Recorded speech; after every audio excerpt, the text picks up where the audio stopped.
దేవుడా, ఎందుకు జన్మనిచ్చినావు దేవుడా? నాకు ఈ బతుకు ఎందుకు బతుకనిస్తున్నావు? నాకు ఈ కష్టాలు తట్టుకోలేక దినదిన గండంగా రోజుకో రకమైన నరకం అనుభవిస్తున్నాను దేవుడా. నేను తట్టుకోలేకపోతున్నా. నేను ఊహ తెలియక ముందే 8వ తరగతిలోనే పెళ్ళి చేసి పంపించారు. 5 మంది ఆడపిల్లలు ఉన్నామని చెప్పేసి 8వ తరగతిలోనే పెళ్ళి చేసి పంపించారు. ఎవరినో ముక్కు ముఖం తెలియని మనిషిని పెళ్లి చేసి పంపిస్తే కూడా పోయినాం. అమ్మ నాయన చెప్పిన మాట వినాలి కదా అని నెల తిరగకుండానే కడుపులో ఒక మగపిల్లాడు పడ్డాడు. 9 నెలలు నిండకుండానే కనేష్. ఆ 9వ నెల అప్పుడే ఎగ్జామ్ రాసిన, 10th క్లాస్ ఎగ్జామ్ రాసిన, పాస్ అయినా. కడుపుతోనే 10th క్లాస్ ఎగ్జామ్ రాసి పాస్ అయినా. ఒక్క నెల మగపిల్లోడు పుట్టిండన్న సంతోషం తీరిందో తీరలేదో అమ్మ చనిపోయింది. అచ్చట ముచ్చట చూసుకోకుండానే నా పిల్లగాంది అమ్మ చచ్చిపోయింది. ఆ బాధలో ఆ అమ్మ చనిపోయిన బాధలో ఏడ్చి ఏడ్చి ఏడ్చి తలనొప్పి మనిషిని కోలుకోలేదు. 2 ఏళ్ళు పడ్డాయో పల్లేవో మళ్ళీ కడుపుతో అయినా. రెండోసారి 4 నెలలు అమ్మ లేదు కదా మంచి చెడ్డ చెప్పుకోవడానికి. ఆ చిన్న వయసులోనే అన్ని కష్టాలు కడుపులో పెట్టుకొని గుండెలో దాచుకొని కష్టాలన్నింటినీ అనుభవిస్తూ మళ్ళీ 4వ నెల కడుపుతో అయ్యా. తెలియదు కదా కడుపు ఎందుకో నొస్తుంది. ఎవరికి ఏం చెప్పుకోని పరిస్థితి. జెండు బాంబు తీసుకొని కడుపు పూసుకున్నా. అంత జెండు బాంబు పూసుకొని పొత్తి కడుపు పూసుకున్నా. ఏమైందో తెలియదు. అబార్షన్ అయిపోయింది. ఇంటి నిండా రక్తం. కడుపులో పిండం పగిలి బయటకు వచ్చేసింది. అత్తమ్మ వచ్చింది, మా యారాలు వచ్చింది. అనే పడిపోయాను. అట్లా ఎత్తుకొని పోయిండు హాస్పిటల్కి. రక్తం మొత్తం తుడిసి చేసి హాస్పిటల్కి ఎత్తుకొని పోయిండు. అబార్షన్ అయిందని చెప్పిండు. అంటే అప్పుడు అమ్మ లేదు. మంచి చెడు చెప్పడానికి అమ్మ లేదు. అమ్మ లేనందుకు ఇన్ని కష్టాలు. ఏదో ఒకటి తెలియని మా చిన్న వయసు 16వ ఏటనే అలా అయ్యింది. అది అయిపోయిందా? అన్ని కష్టాలు పడుతూ మళ్ళీ కడుపు, 3వ కడుపు. బాబు పుట్టాడు. బాబుకు లోపల 9వ నెలలో పోయి స్కానింగ్ తీయించుకోవడానికి పోతే గవర్నమెంట్ హాస్పిటల్లో బాబు బాలేడమ్మా, లోపల క్యాన్సర్ గడ్డ పుట్టింది, బాబు తీసేయపోతే పెద్ద పానం చిన్న పానం 2 తెచ్చిపోతాయని చెప్పిండు. అప్పుడు కాలు పైకి కట్టేసి అదేందో మందు కడుపులో పెట్టారు. తిన్న తిండి మొత్తం ఇక్కడనే వాంతికి, తిన్న తిండల్లా ఇట్లనే వాంతికి. నేను చెప్తున్న జీవితం నాది, నేను చెప్తున్న చరిత్ర నాది. దీన్ని కూడా ఎక్కిరిస్తున్నారు. ఎవరో వరప్రసాద్ గారంట. వరప్రసాద్ అన్నయ్య మీకు నచ్చితే చూడండి నా వీడియోస్, లేకపోతే చూడకండి.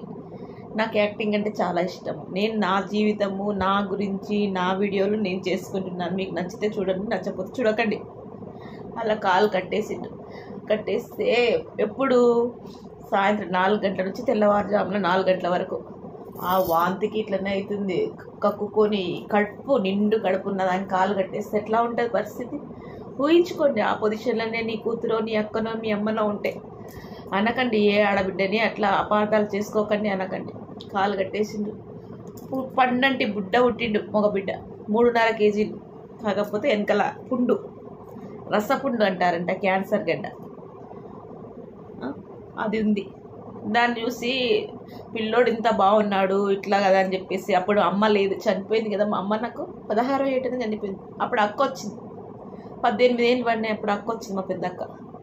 ఇంత ముద్దుగా ఉన్నాడు వాడు నోట్లో వేలేసుకుంటున్నాడు. ఏడ్చి వాడిని కర్నూలుకి పంపించిన. అట్లనన్నా బతుకుతాడేమో అని చెప్పేసి కర్నూలులో 18 రోజులు ఉండి వాడు ఇలా అయిపోయి చనిపోయింది గవర్నమెంట్ హాస్పిటల్లో. ఫస్ట్ కాన్పు అమ్మ చనిపోయిందా, 2వ కాన్పు నాకు అబార్షన్ అయిందా, 3వ కాన్పు బాబు చనిపోయాడా, 4వ కాన్పు Yashwant physical handicap plus fits వస్తుంది వాడికి. ఇన్ని కష్టాలు పెట్టుకొని నేను వీడియోలు తీయడం అవసరమా? కానీ అవసరం. ఇన్ని కష్టాలలో కూడా నేను నెత్తి నిండా టెన్షన్స్.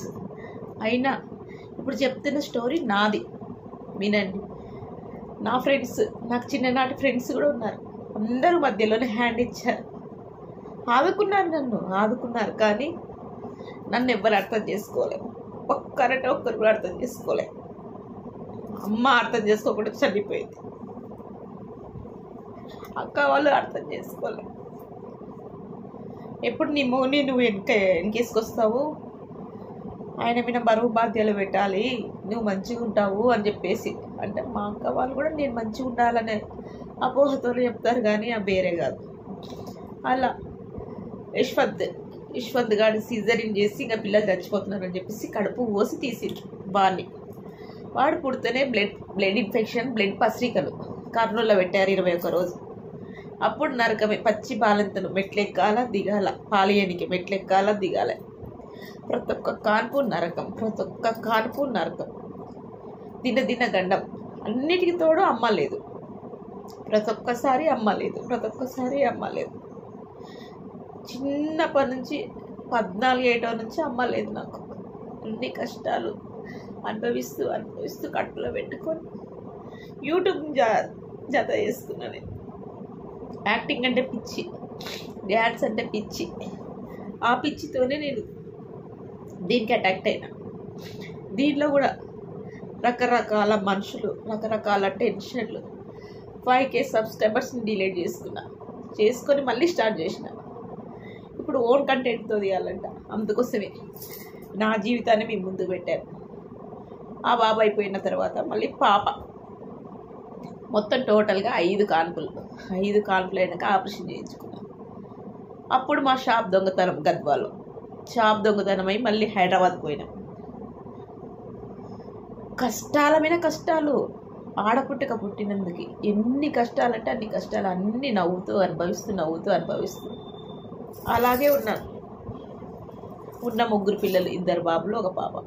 నా భర్త ఇన్ని కష్టాలలో అన్నీ అనుభవిస్తూ ఇప్పుడు లాస్ట్కు గద్వాల్కి వచ్చి నా కొడుకు పెళ్ళి, నా బిడ్డ పెళ్ళి చేసిన. ఏదొక్కటి ఉంచుకోకుండా అన్నీ చేసి ఇప్పుడు బ్రతకడానికి పెబ్బేర్లో వచ్చి బ్రతుకుతున్నాను. ఇది నా జీవిత చరిత్ర. నచ్చిన వాళ్ళు లైక్ చేయండి, సబ్స్క్రైబ్ చేయండి, షేర్ చేయండి. వరప్రసాద్ గారు, దీనికి కూడా మీరు కామెంట్ పెట్టకండి దయవుంచి. నేనేమి ఎక్స్పోజింగ్ ఇచ్చే వీడియోలు చేస్తలేనండి, ఓకేనా? మీరెవరో నాకు తెలియదు, కాకపోతే నాకు ప్రతి ఒక్క వీడియోని వెటకారంగా కామెంట్ పెడుతున్నారు. అన్నయ్య గారు, నేను నీకు చెల్లిని అనుకో, నేను ఒక నీ కూతుర్ని అనుకో, అమ్మని అనుకో, ఆడపిల్లని, ఓకేనా? వెటకారంగా మాత్రం కామెంట్లు పెట్టకండి ప్లీజ్. నా జీవితాన్ని మీ ముందు పెట్టారు. ఎవ్వరు నన్ను అపార్థం చేసుకోకండి, అనార్థంగా మాట్లాడకండి. నేను సెన్సిటివ్, చాలా చిన్న మాట అన్నా కూడా తట్టుకోలేను నేను ఎవరైనా కానీ. ఓకేనా ఫ్రెండ్స్, బాయ్.